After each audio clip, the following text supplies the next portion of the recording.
ต่อมานิกายที่สี่นะครับอังคุตรนิกายอันนี้ยิ่งมากนะครับมี 9,557 สูตรแล้วก็ยังมี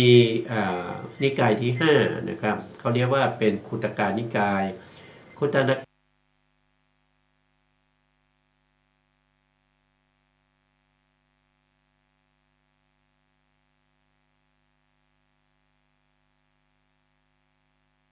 กานิกายมีพระสูตรอยู่15โทษทีมีคัมภีร์อยู่15คัมภีร์เริ่มตั้งแต่คุตกาปาฐะธรรมบทอุทานอิติวุฒกะเป็นต้นไปจนถึงปฏิสัมภิทาอาปทานพุทธวงศ์จริยาปิฎกเป็นที่สุดอันนั้นก็เป็นเรื่องของพระสูตรนะส่วนปิฎกที่3เรียกว่าเป็นพระอภิธรรมปิฎกก็มีอยู่ทั้งหมด7คัมภีร์นะคัมภีร์7คัมภีร์นี่ไม่ใช่น้อยนะครับ7คัมภีร์นี่มีข้อธรรมอยู่ถึง42,000 พระธรรมขันธ์มากกว่าพระสูตรกับพระวินัยต้องเอาพระสูตรกับพระวินัยรวมกันถึงจะเท่ากับพระอภิธรรมพระอภิธรรมมี7คัมภีร์คัมภีร์แรกเลยก็เรียกว่าเป็นธรรมสังคณีปกรณ์ธรรมสังคณีปกรณ์ก็คือเป็นคัมภีร์ที่พูดถึงในเรื่องข้อธรรมต่างๆพูดถึงเรื่องของมาติกานะครับมีทั้งที่เป็นทุกกมาติกาติกามาติกาพูดถึงเรื่องของจิตนะครับจิตตุปาทกันนะมากมายในธรรมสังคณีปกรณ์นะธรรมสังคณีปกรณ์แล้วก็ต่อมาก็จะเป็นคัมภีร์วิพังค์นะคัมภีร์วิพังค์ก็มีการจำแนกแจกแจงในข้อธรรมทั้งหลายคัมภีร์ที่3ก็จะเป็นคาถาวัตถุคาถาวัตถุคัมภีร์ที่4ก็จะเป็นเรื่องของบุคลบัญญัตินะครับก็เกี่ยวกับเรื่องของบุคคลเรื่องของชื่อของธรรมต่างๆนะครับมีบุคลบัญญัติขันธบัญญัติอายตนะบัญญัติธาตุบัญญัติอะไรทั้งหลายเหล่านี้คัมภีร์ที่5ก็เรียกว่าธาตุคาถาก็จะพูดถึงเรื่องของธาตุทั้งหมดธาตุ18นะครับไม่ว่าจะเป็นจักขุธาตุโสตธาตุคานธาตุชิวหาธาตุกายธาตุเป็นต้นเหล่านี้คัมภีร์ที่6ก็จะเป็นคัมภีร์ยมกะก็จะพูดถึงข้อธรรมที่เป็นคู่นะครับมีสันนิฐานบทสันทยบทมีปุจฉามีวิสัชนานะครับมีอยู่15คัมภีร์ด้วยกันเริ่มตั้งแต่คัมภีร์มูลกะก็คือเรื่องของมูลนี่ก็เป็นคัมภีร์ที่6คัมภีร์ที่7นี่เป็นคัมภีร์ที่มหาพิสดารนะครับเขาเรียกว่าเป็นมหาปฐานเป็นคัมภีร์ที่มีเป็นคัมภีร์ตอนนี้มีเสียงรบกวนคอกำลังมานะครับ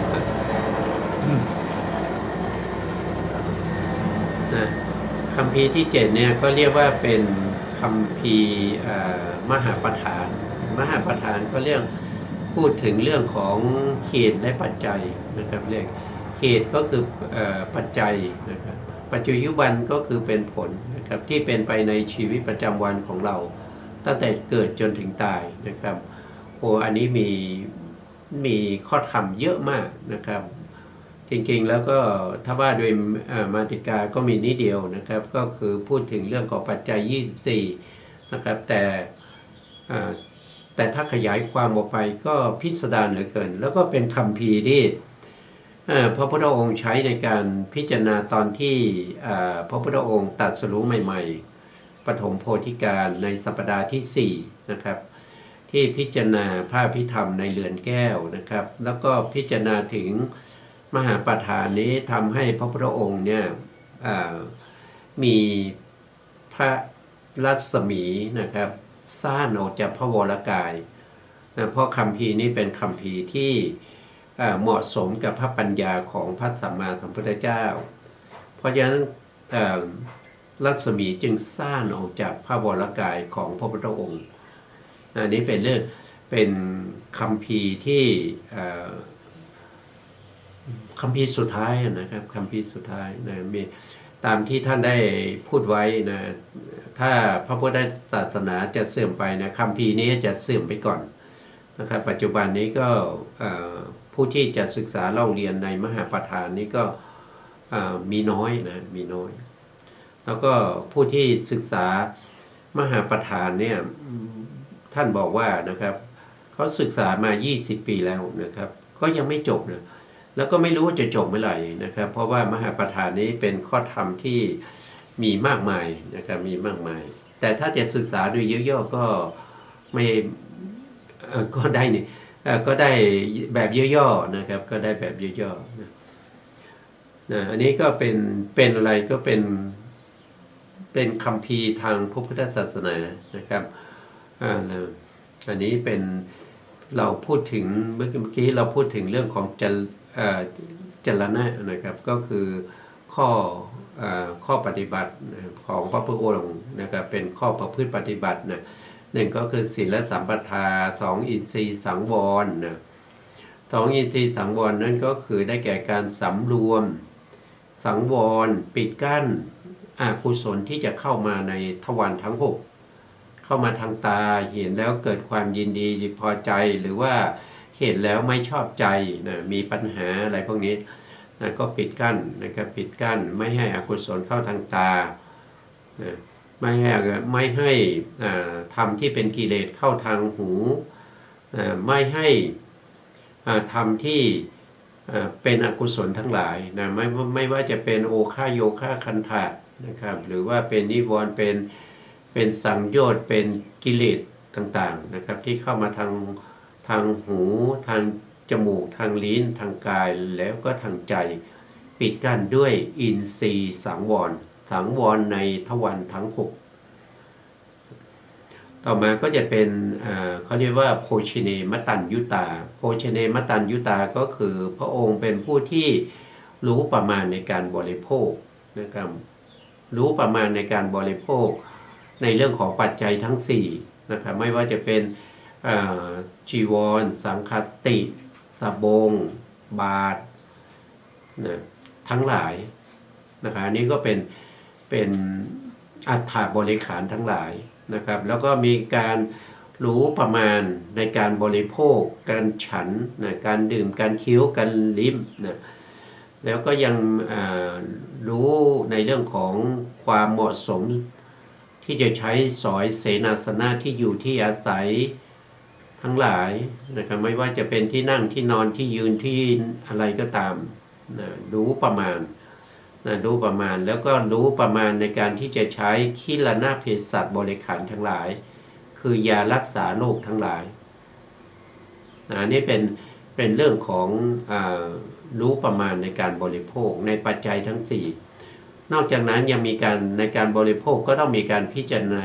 นะครับว่าการห่มจีวรนะครับห่มไปเพื่ออะไรนะครับป้องกันความหนาวความ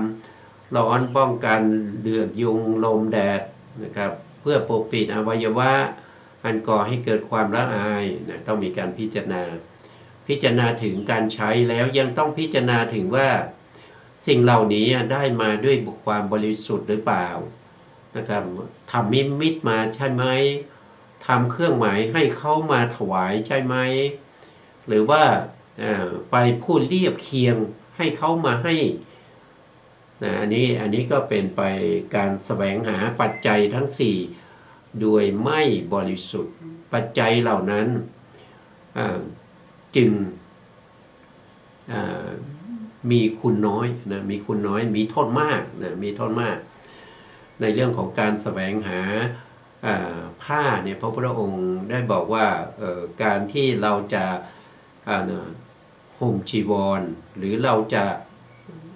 นุ่งสบงอะไรก็ตามนะครับที่ได้มาด้วยความไม่บริสุทธิ์นั้นนะเราควรจะไม่ห่มไม่นุ่งดีกว่านะครับ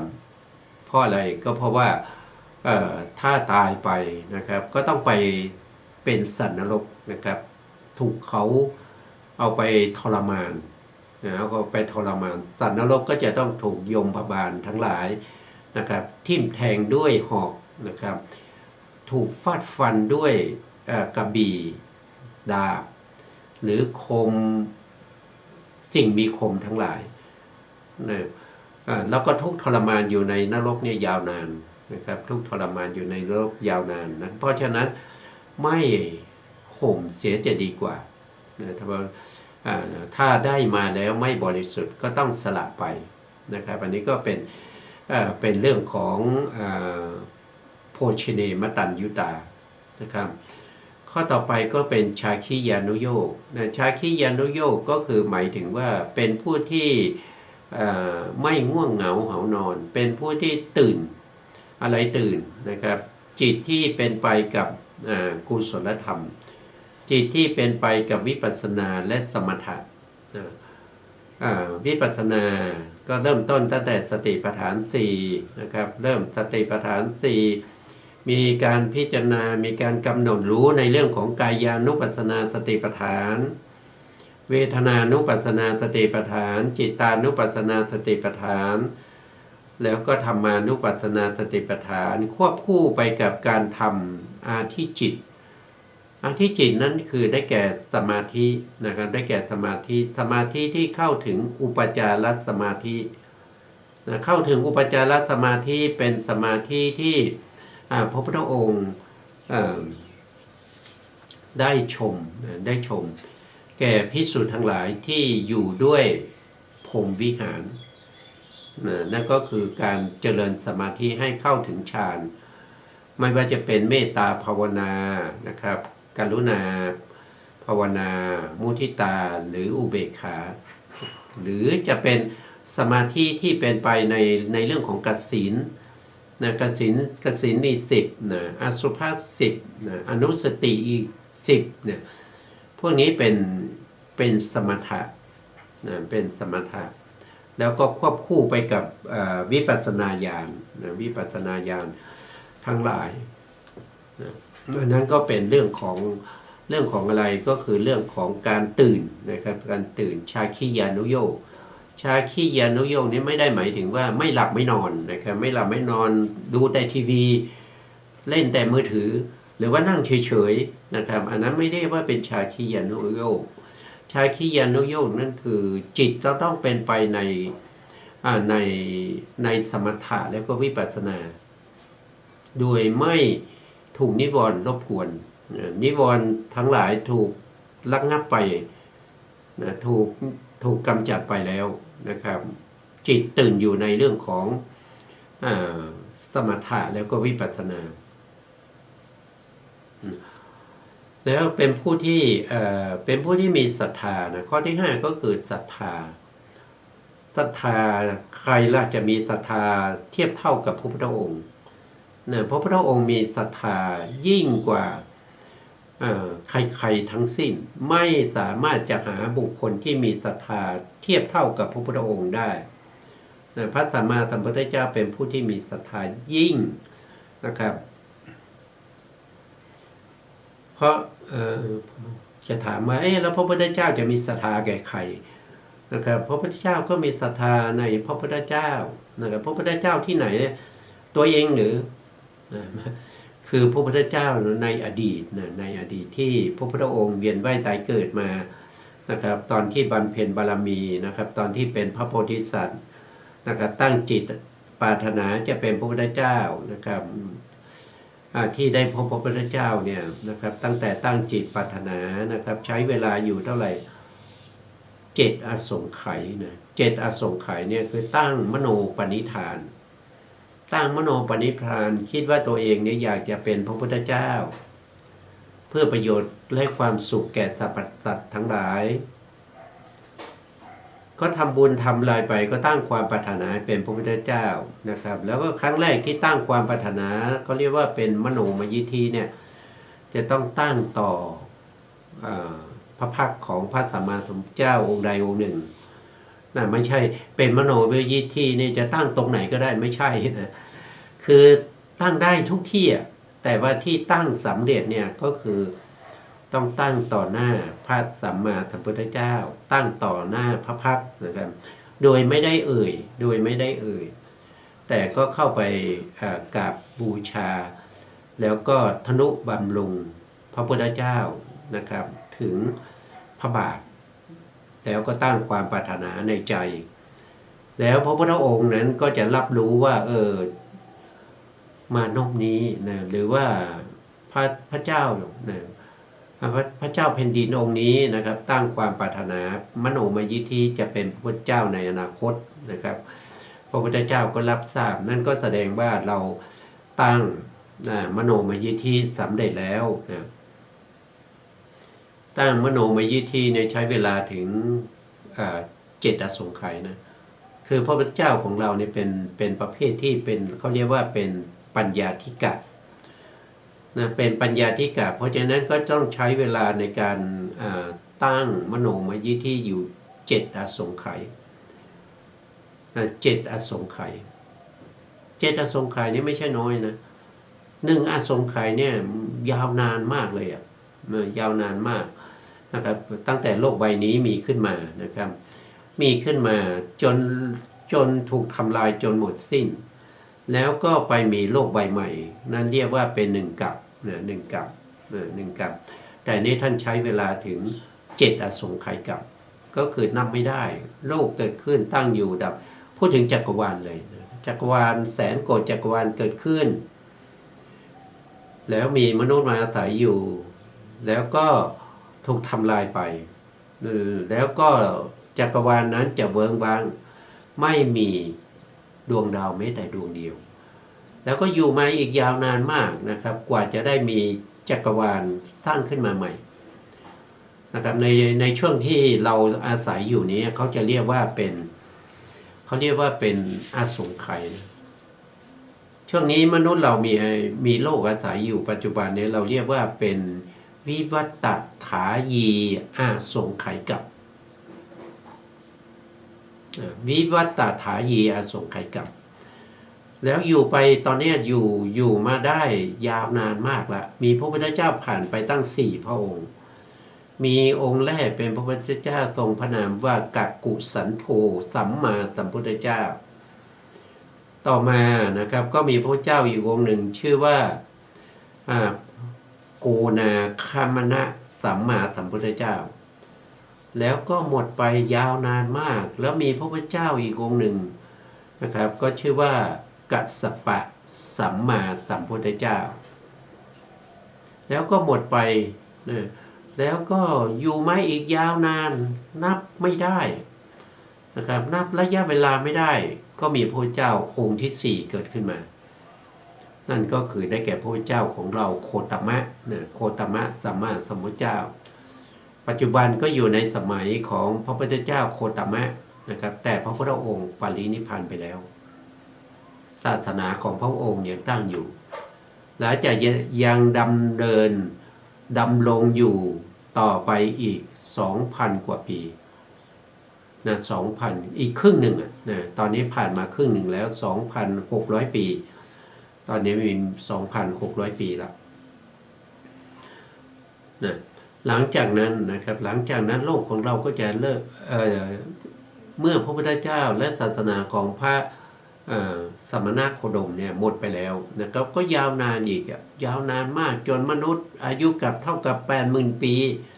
ตอนนี้อายุกับมนุษย์อยู่ที่74 ปีนะครับกว่าจะไปถึงอายุกับที่มี80,000 ปีโอ้อีกยาวนานนะครับอีกยาวนานมากมายนะนับเป็นอสงไขยปีกว่าจะมีพระพุทธเจ้าองค์ที่5นะครับชื่อว่าพระศรีอริยเมตไตรในสมัยนั้นมนุษย์เรามีอายุกับอยู่ที่ 80,000 ปีหลังจากที่พระพุทธองค์ได้ประดิษฐานพระพุทธศาสนาให้ตั้งมั่นอยู่ในโลกนี้ได้แล้วพระพุทธองค์ก็ปรินิพพานไปศาสนาของพระพุทธองค์ก็จะตั้งอยู่แล้วก็ในที่สุดก็จะหมดไปเมื่อหมดไปแล้วเนี่ยโลกของเรานะครับก็จะอยู่อีกยาวนานนะกว่าโลกของเราใบนี้จะถูกทำลายด้วยไฟนั้นเขาเรียกว่าเป็นไฟแห่งจักรวาลจะมีพระอาทิตย์โคจรมาในจักรวาลนี้ในจักรวาลนี้หรือว่าใน รัศมีที่ถูกทำลายเนี่ยเขาเรียกว่าเป็นแสนโกฏจักรวาลแสนโกฏจักรวาลนะแล้วก็ยังมีจักรวาลที่อยู่นอกแสนโกฏจักรวาลนี้อีกแต่ที่ถูกทำลายนี้จะถูกทำลายไปแสนโกฏจักรวาลด้วยการโคจรของพระอาทิตย์ที่มาแผดและเผาทุกสิ่งทุกอย่างไม่ให้เหลือเลยตั้งแต่เริ่มถูกทำลายไปจนถึงทำลายจนสิ้นทุกสิ่งทุกอย่างเหลือแต่ความเวิงว้างอันนั้นเราก็จะเรียกว่าเป็นวัฏฏะอสงไขยเป็นระยะเวลาวัฏฏะอสงไขยหลังจากที่ถูกทำลายจนหมดสิ้นเหลือแต่ความเวิงว้างไปในเป็นระยะเวลายาวนานอีกอันนั้นเราก็จะเรียกว่าเป็นวัฏฏะวิวัตะเรียกว่าวิวัตะอสงไขยกับเป็นวิวัตะอสงไขยกับมีระยะเวลาเท่ากับระยะเวลาที่ถูกทำลายตั้งแต่เริ่มทำลายจนหมดสิ้นแล้วหลังจากนั้นนะครับก็จะมีการสร้างขึ้นมาใหม่ในช่วงที่กำลังเริ่มสร้างเนี่ยนะไปจนถึงสร้างจนสำเร็จนั้นเราก็จะเรียกว่าเป็น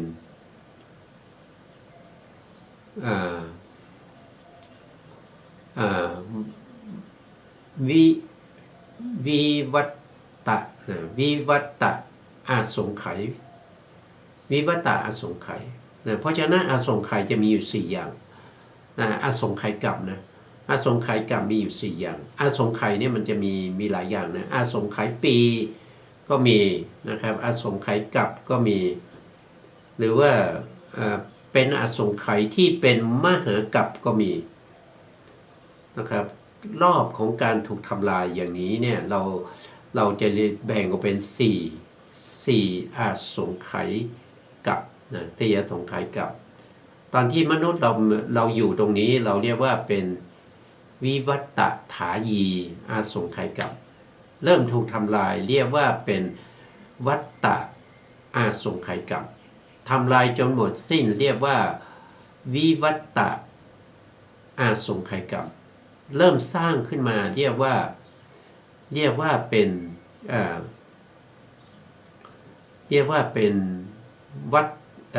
วิวัตตะอสงไขยแล้วก็สร้างเสร็จนะก็เรียกว่าเป็นวิวัตตถายีอสงไขยที่มีมนุษย์มาอยู่นะครับก็ยาวนานนะครับยาวนานแล้วที่ยาวนานนะที่ยาวนานคือเรานะคือเราเพราะมีเรา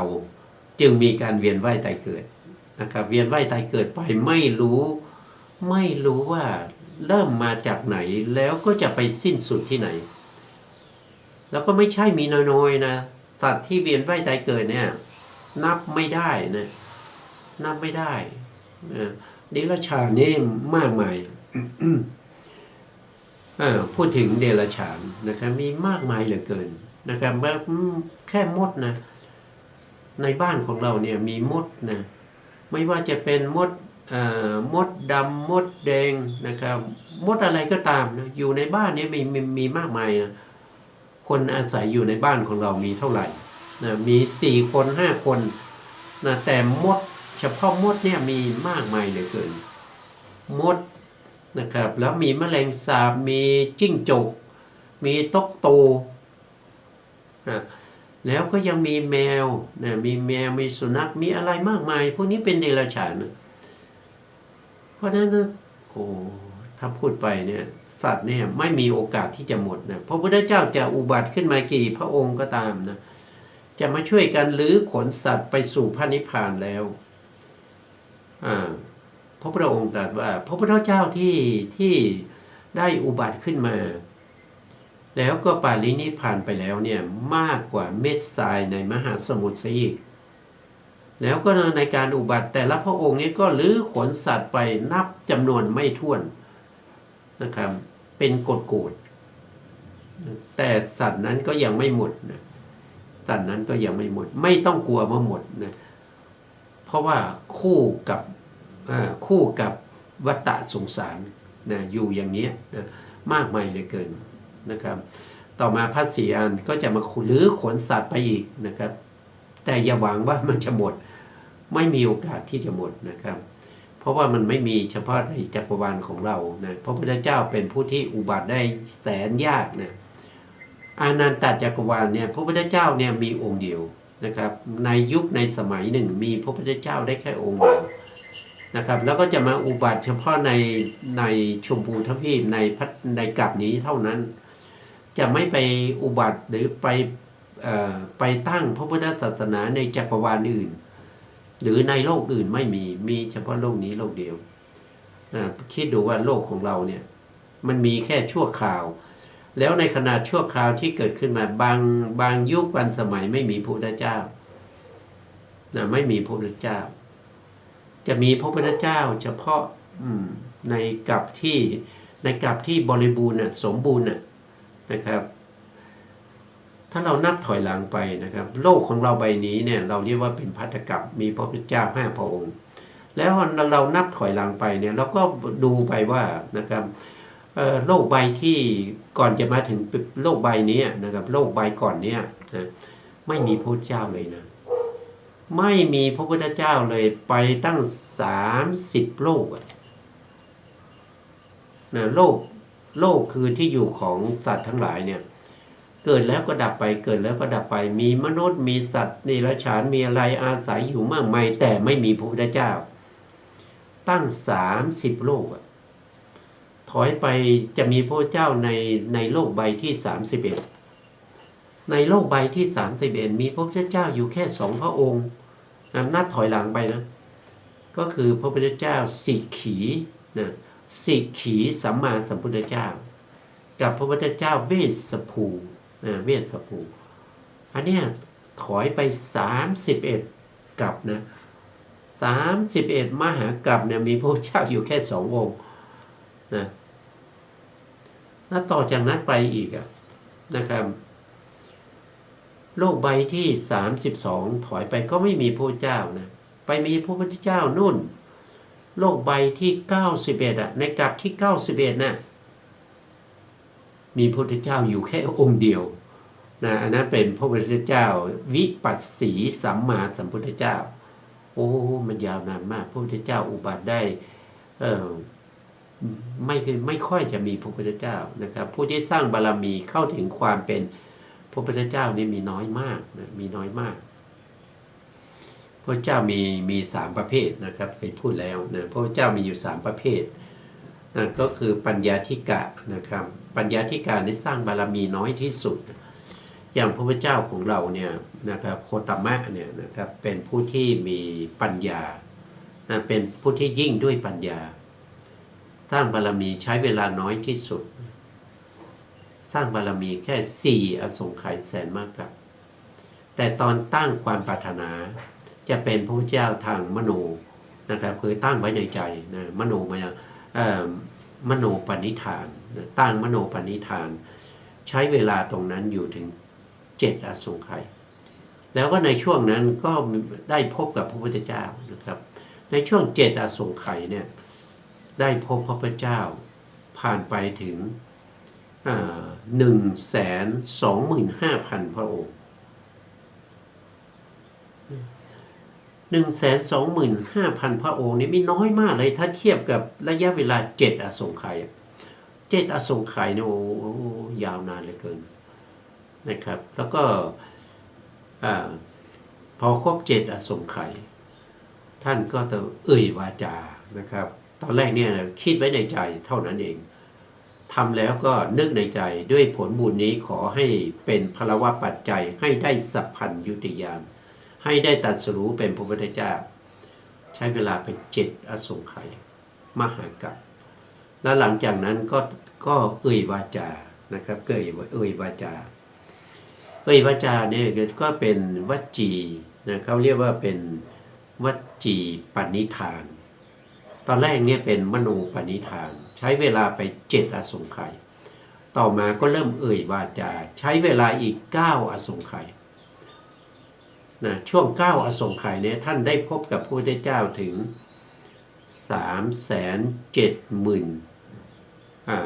370,000 8,000 พระองค์นะแล้วหลังจากนั้นเนี่ย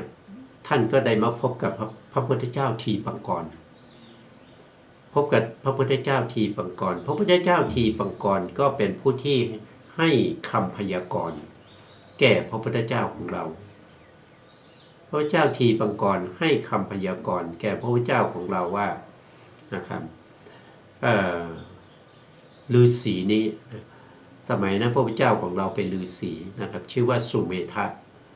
นะเป็นบวชเป็นฤาษีก่อนที่จะได้พุทธพยากรณ์เนี่ยนะต้องสร้างบารมีมโนปณิธาน7 อสงไขยพบพระพุทธเจ้ามาแล้ว 125,000 พระองค์แล้วก็ตั้งวจีปณิธาน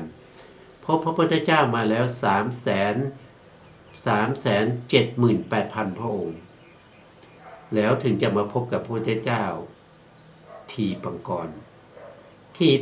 พระพุทธเจ้าทีปังกรก็ให้คำพยากรณ์หลังจากนั้นก็เริ่มนับว่าเป็นการสร้างบารมีใช้เวลาไป4 อสงไขยแสนมหากัป4 อสงไขยแสนมหากัปแสนมหากัปเนี่ยคือส่วนย่อยเป็นเศษของมหากัป4 มหากัปนั้นยาวนานมากนะครับ4 อสงไขยเนี่ยมันน้อยนิดเดียวนะครับใช้เวลา4 อสงไขยแสนมหากัปหลังจากที่ได้รับพุทธพยากรณ์แล้วได้พบกับพระพุทธเจ้าทั้งหมด27 พระองค์นะครับ27 พระองค์ตั้งแต่โลกใบที่ได้รับพุทธพยากรณ์นั้นเขาจะเรียกว่าเป็นโลกใบนั้นมีพระพุทธเจ้า4 พระองค์มีพระพุทธเจ้า4 พระองค์เขาเรียกว่าเป็นสาระมันทกัปเป็นสาระแล้วก็มันทกัปมีพระเจ้า4 องค์องค์แรกชื่อว่าพระพุทธเจ้าตังหังกรตังหังกรสัมมาสัมพุทธเจ้าองค์ต่อมาก็จะชื่อว่าเมธังกรสัมมาสัมพุทธเจ้าองค์ที่3ชื่อว่าสรณกรสัมมาสัมพุทธเจ้าองค์ที่4นี่แหละที่ให้คำพยากรณ์นั่นก็คือได้แก่ทีปังกรสัมมาสัมพุทธเจ้าแล้วในช่วงนี้จะพบกับพระพุทธเจ้าอยู่27 พระองค์มีตั้งแต่ตังหังกรเมธังกรสรณกรทีปังกรแล้วก็โกทัญโยมังคละแล้วก็อะไรอีกทั้งหมดมีอยู่27 พระองค์นะครับสุเมธะสุเมเขาเรียกว่าจำชื่อไม่ได้นะครับก็มากมายนะครับก็มากมายกว่าจะได้เป็นพระเจ้ามันไม่ใช่ของง่ายๆนะครับเพราะฉะนั้นพระพุทธเจ้าจึงอุบัติได้ยากโลกที่ว่างจากพระพุทธเจ้าเนี่ยจึงมีมากกว่าโลกที่จะมีพระพุทธเจ้านะเพราะฉะนั้นเนี่ยพระพุทธเจ้าคือผู้ที่ได้สามารถที่จะฝ่าฟันอุปสรรคในการสร้างบุญบารมีมาจนเป็นพระพุทธเจ้านะครับคือชาวพุทธเราเนี่ยอันนี้ก็ออกนิดหนึ่งนะครับว่าชาวพุทธเราส่วนมากไม่รู้จักพระพุทธเจ้านะครับถ้าถามว่าพระพุทธเจ้าคือใครทุกคนก็จะตอบว่าก็สิทธัตถะไงที่จริงแล้วมันตอบไม่ถูกเนี่ยมันตอบไม่ถูกคำตอบนี้ไม่ถูกนะครับพระพุทธเจ้าเนี่ยมีมามากมายนะมีมาตั้งแต่เริ่มตั้งแต่เมื่อไหร่ก็ไม่รู้มีมาพระพุทธเจ้าเนี่ยมีมากกว่าเม็ดทรายในมหาสมุทรซีพระพุทธเจ้าเหล่านั้นคือสิทธัตถะหรือมันไม่ใช่นะสิทธัตถะนี่มันแค่เป็นพระโพธิสัตว์เป็นผู้ที่บำเพ็ญบารมีเพื่อความเป็นพระพุทธเจ้าแต่ยังไม่ได้เป็นพระพุทธเจ้าจะเอาสิทธัตถะมาเป็นพระพุทธเจ้าไม่ได้พระพุทธเจ้าคือบุคคลที่มีคุณธรรมนะครับอย่างที่ผมกำลังพูดอยู่คุณธรรมเช่นว่าย่อๆก็คือ อรหันตคุณข้อที่หนึ่งอรหันตคุณข้อที่สองคือสัมมาสัมพุทโธข้อที่สามคือวิชาจารณาสัมปันโนข้อที่สี่โลกอะไรเสด็จไปแล้วด้วยดีโลกาวิทูอนุตตโลปุริสัตธรรมสารถิเนี่ยพระพุทธเจ้าเป็นบุคคลที่มีคุณธรรมอย่างนี้ใครก็ตามที่สามารถจะมีคุณธรรมแบบนี้คนนั้นคือพระพุทธเจ้านะครับคนนั้นคือพระพุทธเจ้าไม่ใช่ในกรในขอไม่ใช่สิทธัตถะเป็นพระพุทธเจ้าไม่ใช่นะไม่ใช่สิทธัตถะสิทธัตถะเป็นพระโพธิสัตว์เป็นผู้บำเพ็ญบารมีเพื่อความเป็นพระพุทธเจ้าแต่ถ้าได้เป็นพระพุทธเจ้าแล้วเขาไม่ได้ชื่อว่าสิทธัตถะสัมมาสัมพุทธเจ้าด้วยชื่อว่าโคตมะชื่อว่าโคตมะสัมมาสัมพุทธเจ้าหรือบางทีก็จะเรียกว่าเป็นสมณโคดมเพราะฉะนั้นพระพุทธเจ้าเนี่ยใครเป็นก็ได้นะไม่ใช่จำกัดว่าจะต้องเป็นสิทธัตถะใครก็เป็นได้ถ้าสร้างบารมีมาจนสามารถได้ตรัสรู้อริยสัจสี่ได้ด้วยพระองค์เองตรัสรู้ธรรมที่ควรตรัสรู้ธรรมที่ควรรู้ยิ่งก็ตรัสรู้แล้วถ้าตรัสรู้ธรรมที่ควรกำหนดรู้ก็ตรัสรู้แล้วตรัสรู้ธรรมที่ควรละก็ตรัสรู้แล้วตรัสรู้ธรรมที่ควรเจริญก็ตรัสรู้แล้วตรัสรู้ธรรมที่ควรทำให้แจ้งก็ตรัสรู้แล้วธรรมเหล่านี้ตรัสรู้เองไม่มีครูไม่มีอาจารย์ไม่มีผู้แนะนำให้ทำเนี่ยไม่มีผู้ใดนะครับไม่มีผู้ใดที่แนะนำสั่งสอนนะครับบางคนเนี่ยเข้าใจว่าอาจารย์ของพระพุทธเจ้าคืออาดาลดาบทและอุทกดาบทมันไม่ใช่อันนั้นเขาสอนทางโลกแต่พระพุทธเจ้าเนี่ยได้ทั้งทางโลกแล้วก็ทางธรรมทางธรรมก็คือตรัสรู้อริยสัจสี่แต่สองคนนั้นสอนพระโพธิสัตว์ไม่ได้สอนพระพุทธเจ้าไม่ได้เป็นอาจารย์ของพระพุทธเจ้าเป็นอาจารย์ของพระโพธิสัตว์สิทธัตถะมันไม่ใช่มันต้องเข้าใจใหม่นะครับเข้าใจให้มันตรงให้ตรงตามความเป็นจริงสิ่งไหนที่เป็นความจริงเราก็ให้เห็นตามความเป็นจริงเราไม่ควรจะไปเพิ่มเติมเสริมต่อหรือปรับปรุงแก้ไขสิ่งที่มันเป็นความจริงอยู่แล้วไม่ต้องไปดัดเปลี่ยนแปลงให้มันผันแปรไปเป็นอย่างอื่นมันผันแปรไปไม่ได้มันเป็นอย่างนี้มันเป็นของมันอย่างนี้มันเป็นโดยอะไรโดยเขาเรียกว่าเป็นนิยามเป็นกฎเกณฑ์เป็นกฎเกณฑ์เขาเป็นอย่างนี้ก็ให้เห็นตามนั้นนะครับให้เห็นตามนั้นอย่าไปเห็นที่นอกเหนือจากความเป็นจริงมันไม่ได้เกิดประโยชน์อะไร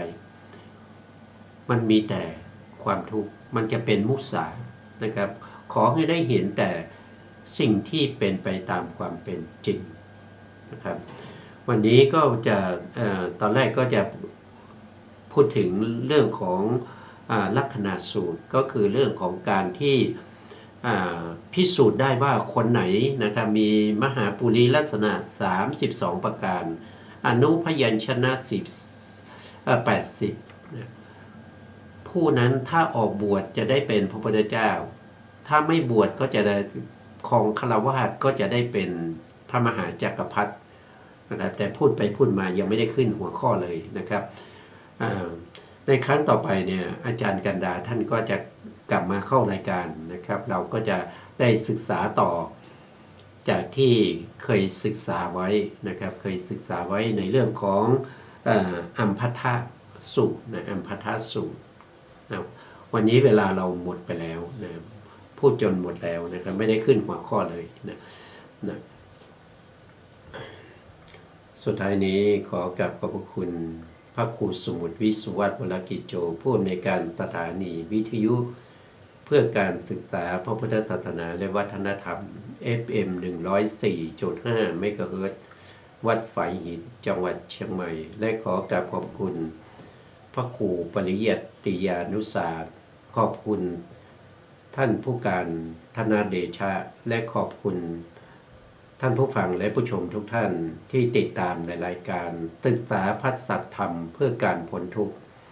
พบกันใหม่ในโอกาสต่อไปครับวันนี้ลาไปก่อนครับสวัสดีครับ